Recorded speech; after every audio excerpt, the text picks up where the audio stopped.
اللہ الرحمن الرحیم انما یرید اللہ لیذہب عنکم الرجس اہل البیت ویطہرکم تطہیرا۔ سامعین محترم،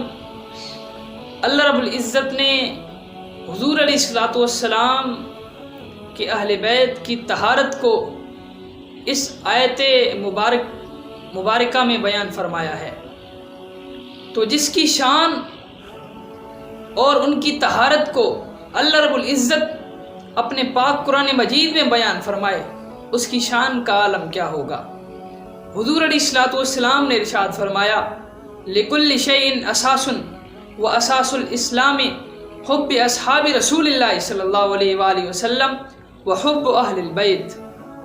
کہ ہر چیز کی بنیاد ہوتی ہے اور اسلام کی بنیاد حضور علیہ الصلوۃ والسلام کے صحابہ اور حضور علیہ الصلوۃ والسلام کے اہل بیت ہیں۔ اور حضور علیہ الصلوۃ والسلام نے ارشاد فرمایا،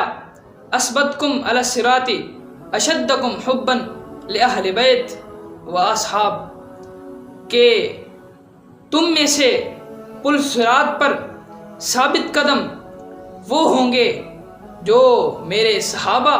اور میرے اہل بیت سے بہت زیادہ محبت کرنے والے ہوں گے۔ تو ایک طرف ہمیں یہ بتایا جا رہا ہے کہ اسلام کی بنیاد حضور علیہ الصلوۃ والسلام کے اہل بیت اور حضور کے صحابہ ہیں، اور اس بات پر بھی